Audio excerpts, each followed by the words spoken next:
বাংলাদেশ। দক্ষিণ এশিয়ার উত্তর পূর্বাঞ্চলে হিমালয়ের কোল ঘেঁষে বঙ্গোপসাগর পর্যন্ত সুদীর্ঘ এক বদ্বীপ অঞ্চল। অসংখ্য নদী, নালা, খাল, বিল, পাহাড়, সাগর, সৈকত।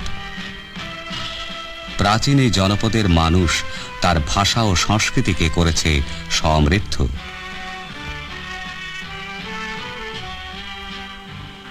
শত শত বছরের শাসন, শোষণ ও বঞ্চনার সুদীর্ঘ প্রেক্ষাপটে 1947 সালে দ্বিজাতি তত্ত্বের ভিত্তিতে জন্ম নেয় পাকিস্তান নামের এক কৃত্রিম রাষ্ট্র। ভিন্ন সংস্কৃতি এবং পাকিস্তানি শাসক গোষ্ঠীর স্বৈরাচারী মানসিকতায় আবহমান বাংলা ও বাঙালির ভাষা, সংস্কৃতি, ঐতিহ্য হয়ে ওঠে বিপন্ন। বাঙালি জাতিসত্তার বিরুদ্ধে শুরু হয় ষড়যন্ত্র। প্রথম আঘাত আসে বাঙালির ভাষার উপর। 1948 সালের 23শে ফেব্রুয়ারি পাকিস্তান গণপরিষদের প্রথম অধিবেশনে ইংরেজি ও উর্দুর পাশাপাশি সংখ্যাগরিষ্ঠ জনগণের ভাষা বাংলাকেও গণপরিষদের ভাষা হিসেবে গ্রহণের প্রস্তাব করা হয়। ধীরেন্দ্রনাথ দত্তের এই প্রস্তাব হয় প্রত্যাখ্যাত। বাংলার অকুতভয় ছাত্র সমাজ মাতৃভাষার প্রশ্নে তখনই প্রতিবাদে সোচ্চার হয়। তৎকালীন বাঙালির অধিকার প্রতিষ্ঠা আন্দোলনের নির্ভীক ছাত্র নেতা শেখ মুজিবুর রহমান এবং প্রগতিশীল অনেকেই সেদিন থেকেই শুরু করেন এক সর্বাত্মক আন্দোলনের প্রস্তুতি। আন্দোলনের বিশেষ পর্যায়ে সেদিনের সেই অকুতভয় ছাত্রনেতা শেখ মুজিবুর রহমান সহ আরও অনেকেই 1948 সালের 11ই মার্চ আন্দোলনরত অবস্থায় গ্রেপ্তার হন। এরপরই পাকিস্তানের গভর্নর জেনারেল মোহাম্মদ আলী জিন্নাহ 1948 সালের 21শে মার্চ ঢাকা রেসকোর্স ময়দানে এক জনসভায় ঘোষণা করেন উর্দুই হবে পাকিস্তানের একমাত্র রাষ্ট্রভাষা। জিন্নাহর এই ঘোষণার বিরুদ্ধে ঢাকার ছাত্র সমাজ প্রতিবাদ বিক্ষোভে ফেটে পড়ে।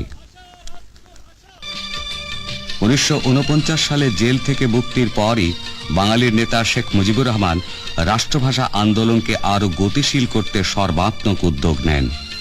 শেখ মুজিবুর রহমান উপলব্ধি করেছিলেন ভাষা আন্দোলনকে বাঙালির আত্মপরিচয় এবং জাতিসত্তার বিকাশে গণতান্ত্রিক অধিকারের শানিত হাতিয়ার হিসেবে ব্যবহার করতে হবে।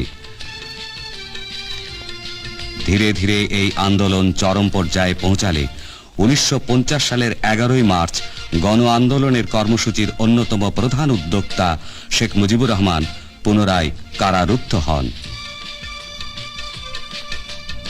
ভাষা আন্দোলন যখন তীব্র থেকে তীব্রতর হয়ে উঠছিল, তখনই এই আন্দোলনকে স্তব্ধ করার ষড়যন্ত্রে 1948 সালে খাজা নাজিমুদ্দিন আইন পরিষদে বাংলাকে অন্যতম রাষ্ট্র হিসাবে প্রস্তাব করবেন বলে চুক্তি করলেন। অথচ 52 সালের 27শে জানুয়ারি ঢাকার পল্টন ময়দানে ষড়যন্ত্রের মুখোশ উন্মোচন করে তিনি প্রধানমন্ত্রী হিসেবে ঘোষণা করলেন উর্দুই হবে পাকিস্তানের একমাত্র রাষ্ট্রভাষা। রোষে ফেটে পড়ল বাঙালি জাতি। এলো 52-র 21শে ফেব্রুয়ারি। রক্তস্নাত 21শে পাকিস্তানি স্বৈর শাসকের 144 ধারা অগ্রাহ্য করে মিছিলে মিছিলে প্রকম্পিত হল ঢাকার রাজপথ। শুরু হল পুলিশি জুলুম। ছাত্র জনতার উপর নির্বিচারে চালানো হলো গুলি।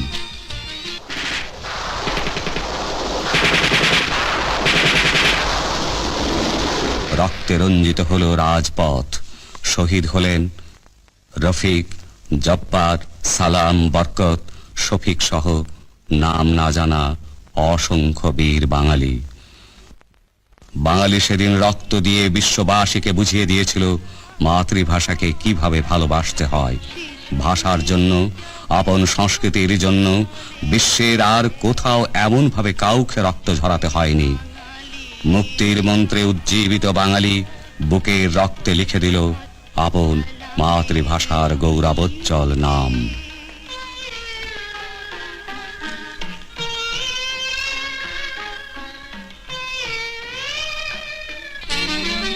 এই সংগ্রামের দীর্ঘ ধারাবাহিকতায় এলো 54-র নির্বাচন।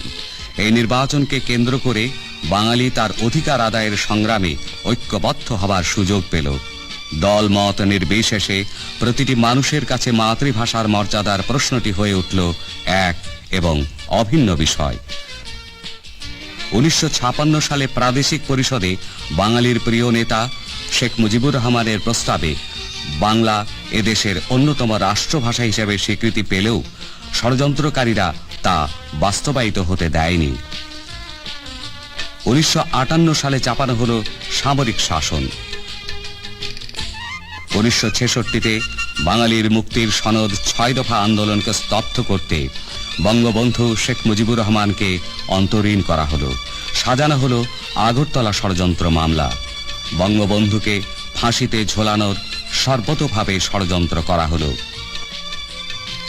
দুর্বার আন্দোলনে দেশের মানুষ 1969 সালের গণ অভ্যুত্থানে তাদের প্রিয় নেতা বঙ্গবন্ধু শেখ মুজিবুর রহমানকে মুক্ত করে 1970-এর নির্বাচনে একক সংখ্যাগরিষ্ঠ সমর্থনে তাকে বিজয়ী ঘোষণা করল।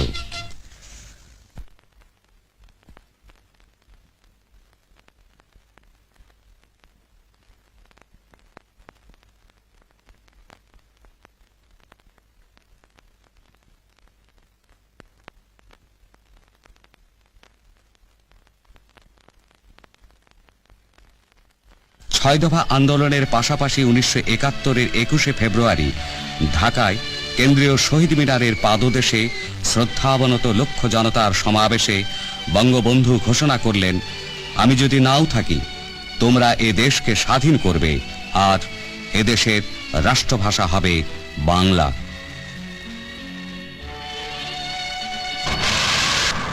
জাতির জনক বঙ্গবন্ধু শেখ মুজিবুর রহমানের যোগ্য নেতৃত্বে সশস্ত্র মুক্তিযুদ্ধের পথ বেয়ে এলো স্বাধীনতা।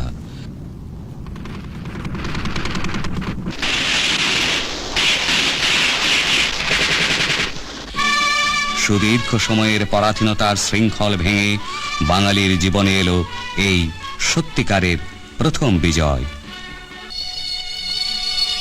অমর 21-এর শোকাবহ স্মৃতিস্তম্ভই বাঙালির এই বিজয়ের প্রধান সোপান।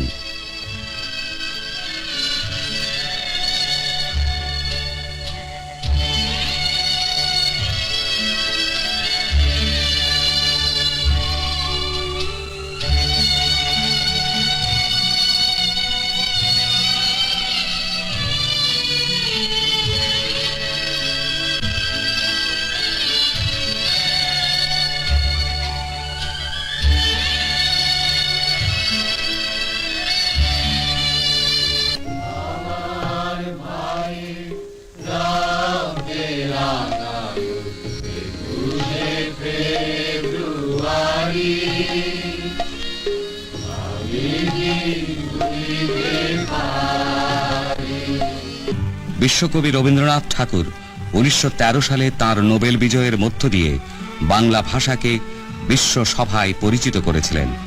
1971 সালে স্বাধীন সার্বভৌম বাংলাদেশের প্রতিষ্ঠাতা জাতির জনক বঙ্গবন্ধু শেখ মুজিবুর রহমান সেই ভাষাকে দিলেন সাংবিধানিকভাবে প্রাতিষ্ঠানিক মর্যাদা। জাতিসংঘের অধিবেশনে বঙ্গবন্ধুই সর্বপ্রথম বাংলা ভাষায় ভাষণ দিয়ে বাংলা ভাষাকে বিশ্ব সভায় মর্যাদার আসনে প্রতিষ্ঠিত করলেন।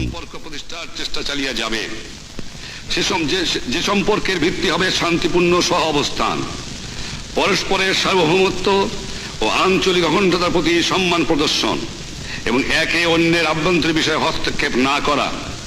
বিশ্বের এই এলাকায় এবং সর্বত্র শান্তি প্রতিষ্ঠা ও অক্ষুণ্ণ রাখার প্রতি প্রচেষ্টায় আমাদের সমর্থন অব্যাহত থাকবে। সময়ের দীর্ঘ ধারাবাহিকতায় বাঙালি জাতি তার আশা আকাঙ্ক্ষা বাস্তবায়নের অঙ্গীকার দৃপ্ত বঙ্গবন্ধু কন্যা শেখ হাসিনার হাতে অর্পণ করে রাষ্ট্র পরিচালনার সুমহান দায়িত্বভার। বাঙালির নেত্রী প্রধানমন্ত্রী জননেত্রী শেখ হাসিনাও পিতার আদর্শের অনুসারী হয়ে জাতিসংঘের সাধারণ অধিবেশনে মাতৃভাষা বাংলায় তাঁর গুরুত্বপূর্ণ ভাষণ দেন। প্রধানমন্ত্রী শেখ হাসিনার ব্যক্তিগত উদ্যোগ এবং আন্তরিক প্রচেষ্টায় 7ই নভেম্বর 1999 বাঙালির অমর 21শে ফেব্রুয়ারি আন্তর্জাতিক মাতৃভাষা দিবস হিসেবে স্বীকৃতি অর্জন করল বিশ্ব সভায়।